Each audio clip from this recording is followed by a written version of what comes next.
Well, I thought we did a great job tonight. Really just getting to Gartman early. He threw a bunch of pitches. We got his pitch count up. He's more of a, fastball changeup and tries to fool you a little bit, trick you, so to speak. And Coach Thompson, Coach Warner's had our hitters ready to roll. I mean, they fought off a lot of pitches, tried to go the other way. And obviously we scored 4 runs. They gave us some of those runs, didn't make some plays, ran into each other. We had some things go our way, but at the same time, really good job on the offensive end. I thought Tiger came out, threw the ball really well for a couple innings, and then Will came in and really did well first couple innings, and they started figuring it out a little bit and got out of a jam or two, but it's just a good night for us. Andrew Ellis. Yeah, Coach, I was just wondering how tempted you were to have Tiger pitch the 3rd inning, even though he's at 20 pitches. Was there any thought to bringing him back out?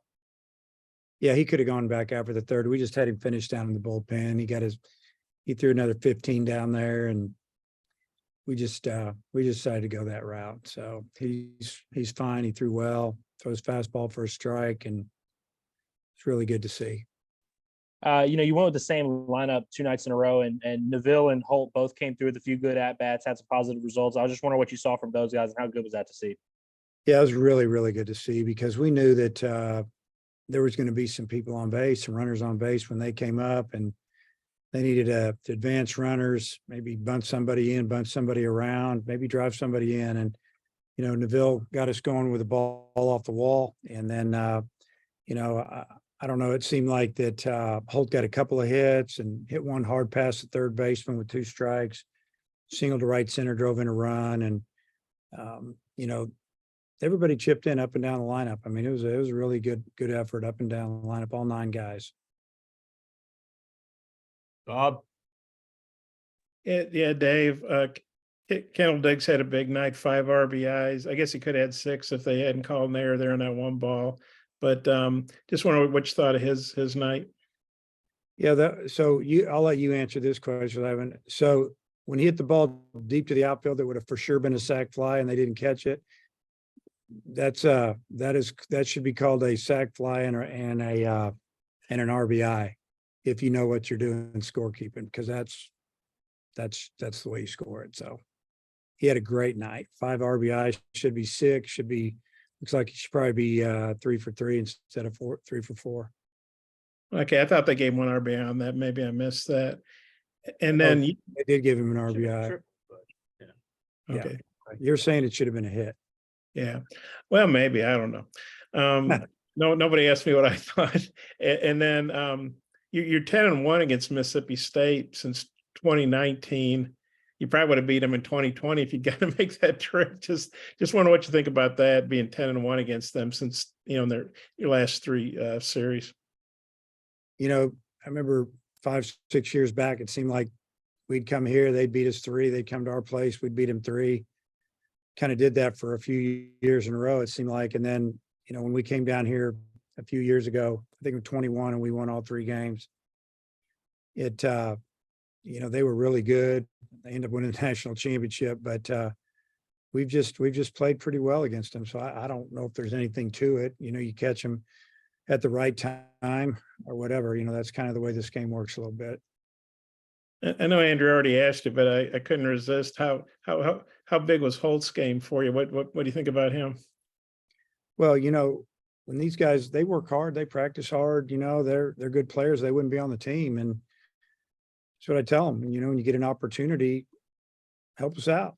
And they do. And they did tonight. It was really good to see, Holt come through with a couple of hits, couple RBIs, and, just the bottom of the order chipped in tonight. Really, really did a nice job.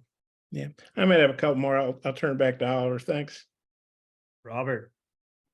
With the game being shaped 2 innings today and only using 5 pitchers for the first 2, I mean, how comfortable are you feeling going into the finale for this series?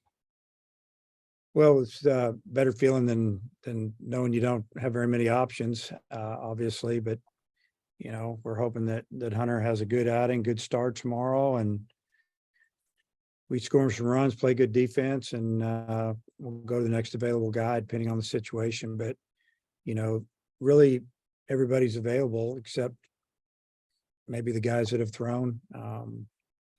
Maybe one of those guys will be available. We'll figure that out tomorrow. Hutch. Dave, with Tigert, how did his stuff look today compared to a week ago?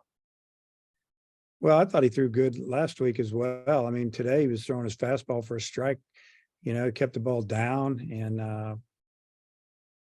I just thought he threw the ball well both weekends. So, I mean, I don't really look at the velocity. I just look at the location more than anything. I'm going to guess he was 92, 93. Good breaking ball and, pitched well. I think they got one runner on him in 2 innings. So I think they hit into a double play ball, I think in the first, maybe they got 2 runners on, but it's really good to see. Keep building him up and, get him ready to maybe go 7 or 8 one day this spring. And Brady Slavens, this is back-to-back games. He's had a home run. Just what has he meant to you and your program over the last few years? Well, he's been a steady left-handed hitter for the most part. He's become a threat, and the teams know about him. And he's older, and even if he's not going good, he still puts a lot of pressure on the other team's pitchers. And just with his presence and what he's done, and they know that if they make a mistake, he can hurt them. And so he's been great for our program, big over the last 3 years. Andrew Ellis. I'm good. Bob can finish it up. Hey, so Bob. I forgot to mute myself anyway. Hope I didn't say anything stupid. Dave, that home run by Cali, what'd you see on that? And then obviously gave you a chance to run rule. How big was that? Just what'd you see on that home run from him? Well, the pitch, excuse me, too much allergies. The previous pitch was a breaking ball from that lefty, and it kind of hung, and he tried to shoot that ball to right center, and he fouled it off, down the right field line. And I feel like that the pitcher felt like, hey, I got away with one there. And I think everybody in the stadium, especially Cali, knew he was getting a fastball in the inner half, because they've been trying to pitch him in. After he got those 3 hits last night to the opposite field, it seems like they're trying to throw the fastball. When they throw the fastball to him, they're going in, and he tried to get that one in, and he was ready for it. And he obviously hit a 3-run homer and gave us an opportunity to finish the game early. It was big, because then we didn't have to use any more pitching. And in McIntyre, that's 2 pretty good back-to-back. I don't know what you call them. I guess you can't call them starts, but appearances, I guess, or outings or whatever. Just what do you think about him? Having 2 good back-to-back games now. I thought he threw the ball really well. He came in and spots his fastball, throwing that cutter, slider, change-ups to lefties. Kept the ball down for the most part. Really, one of the balls he left up, it left the yard, and he made a mistake with it looked like a cutter up. I don't know if it was a cutter or change-up. I think it was cutter. And, the hitter had seen him once already. If he makes a good pitch, he might get a ground ball to short, but he left it up. And other than that, he made some good pitches. Even the last out of the game, the hitter did a really good job of going down and hitting about 7, 8, 10 inches off the ground changeup, kind of buggy whipped it with one arm. It was a great pitch. Just really, really happy for him bouncing back after Georgia. He's had 2 really good outings. And then one last one. As far as I know, the goal is to win the series, and you guys have done that now. But I would think you get greedy when you win the first 2. You really want that third one, especially when you got Carolina and Vandy coming up. Just kind of what's the mindset going into tomorrow? What'd you tell the team about that? Well, what I always tell them, it's hard to sweep anybody, especially on the road. We're playing a team that's kind of fighting for their life, trying to get in the conference tournament. I just expect us to do what we do. We show up and we play hard, and if we play well, we got a chance to win. We've got a good pitcher, a starting experienced pitcher on the mound, and a bullpen. But the game's funny. You never know how it's going to go. If you think you're going to come out and you got it made because you got this guy going and they got that guy going or whatever, it ends up backfiring on you. You got to just come out and, play with a little bit of intensity and see how it goes. But I don't worry about this team too much showing up mentally. For the most part, every game this year, they showed up and played hard. Thanks. Hutch, you got your hand up?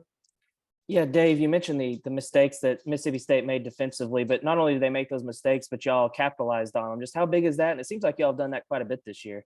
Yeah, well, I told the team that after the game, they made some mistakes. But you can say they gave us some runs. They did, but we also drove in runs. And when we got extra at bats or runners in scoring position, we got them in for the most part. And, you still got to get them in. You still got to drive them around if they boot a ball or run into each other. You got to lead off double instead of an out. And, we scored that run. And that's big, that the team is, I think they realize that team over there can hit. I mean, they got 80 home runs. They got 10 more than we do at least. And, no lead safe. We've seen leads disappear and 4 runs lead disappear before we got an out, so, sometimes when you lose a game like we lost at Georgia, it might help you win a game down the road. And you realize that no lead safe, you got to keep scoring. And I think that we do that. And you said one guy who's pitched so far might be available. Is that Adcock? And do you feel Yeah, good he about would him be- pitching? Yeah. We had him up today, he threw like 11 pitches yesterday and he should be available to go. Other than that, we're not going to bring Wood back. I don't want to bring him back. I want him ready to go next weekend. And he did what he needed to do. And he threw, 50 plus pitches. So coach and I talked before the game today that we weren't going to bring him back. And after the game, we also talked about it again, that we're not going to chance that. We got to get him right, keep him right. All right, coach, thanks for the time. Okay.